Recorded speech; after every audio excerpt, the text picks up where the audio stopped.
ચલો આજે આપણે છે ને મગર અને વાંદરાની વાત કરશું. એક જંગલ હતું. જંગલમાં એક વાંદરો રહેતો હતો. વાંદરો એક જાંબુડાનું ઝાડ હતું ને એ ઝાડ ઉપર રહેતો હતો અને નીચે એક મોટું તળાવ હતું. તળાવમાં એક મગર રહેતો હતો. મગર અને વાંદરો બંને ભાઈબંધ હતા, બે ફ્રેન્ડ્સ હતા. રોજ એ વાંદરો નીચે આવે અને મગર પાણીના કિનારે આવે ને બે વાતો કરે ને એવી રીતે બંને રોજ આખો દિવસ ભેગા હોય. પછી એક દિવસ મગર વાંદરાને કે વાંદરાભાઈ તમે તો જાંબુડાના ઝાડ ઉપર રહ્યો છો, રોજ જાંબુડા ખાવ છો, મને થોડાક જાંબુડા ખાવા આપો ને. તો વાંદરો કે કાંઈ વાંધો નહીં, ચલો હું જાંબુડા લઈ આવું. એમ કરી અને એ ઝાડ ઉપર ગયો જાંબુડા લેવા. પછી તો જાંબુડા થોડાક લઈ આવ્યો. તો મગરને તો જાંબુડા બહુ જ ભાવ્યા, બહુ મીઠા લાગ્યા.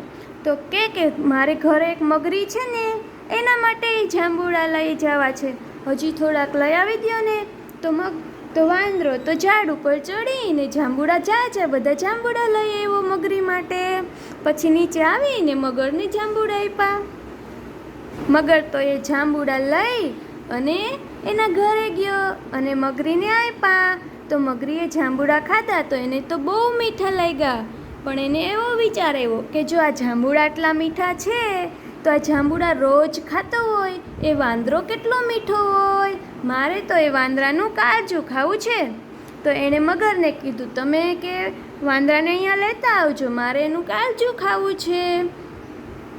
તો મગર કે ના, એ તો મારો ભાઈબંધ છે, એવું ના કરાય, એને ના લઈ આવાય, એવું ના કરાય. તો મગરી કે ના, તમારે એને લઈ આવવો જ પડશે, નહીંતર હું તમને ઘરે નહીં આવવા દઉં. તો મગર તો બિચારો મૂંઝાઈ ગયો કે હવે મારે શું કરવું. કે વાંદરો મારો ભાઈબંધ છે અને નહીં લઈ આવું તો મગરી મને ઘરે નહીં આવવા દે. પછી બીજે દિવસે એ કિનારે ગયો વાંદરાભાઈ પાસે. વાંદરાભાઈને ખોટું કે અમારી ઘરે તો કે સરસ મજાનું જમવાનું બનાવ્યું છે અને મગરીએ તમને જમવા માટે આમંત્રણ આપ્યું છે, તો અમે અમારી ઘરે જમવા આવજો. તો વાંદરાને તો મોઢામાં પાણી આવી ગયું કે વાવ, કે સરસ જમવાનું મળશે તો મજા આવશે. તો પછી એ તો કે પણ હું તો કે પાણીમાં ના તરી શકું, મારે કેમ આવવું.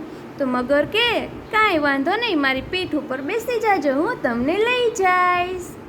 તો એ વાંદરો તો એની પીઠ ઉપર બેસી ગયો અને બે પાણીમાં જતા હતા અને વાતો કરતા જતા હતા. તો વાતો કરતા મગરથી વાંદરાને કહેવાય ગયું કે મગરીને તારું કાળજું ખાવું છે ને એટલે હું તને લઈ જાઉં છું.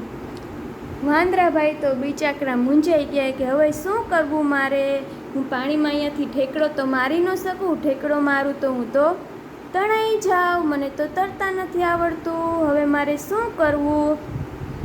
પછી એને એક આઈડિયા આવ્યો મગરને કે મગરભાઈ કે ભલે ને મને ખાઈ જવો હોય તો કંઈ વાંધો નહીં, પણ કે મારું કાળજું તો હું ઝાડવા ઉપર ટીંગાડીને આવ્યો છું, ચાલો આપણે પાછા લઈ આવીએ. તો મગર કે હા ચાલો આપણે પાછા જઈએ. તો બે પાછા વળી ગયા. તો પછી કિનારો આવ્યો ને તળાવનો, તો વાંદરો તો ઠેકડો મારીને ઉતરી ગયો અને મગરને કે જાય કે વયો જાય કે મારે નથી આવું તારી હારે, કે આવા થોડા ભાઈબંધ હોય, હવે પછી મારી સાથે કોઈ દિવસ બોલતો નહીં. એમ કરીને વાંદરો તો ત્યાંથી આગો બીજા ઝાડ ઉપર વયો ગયો.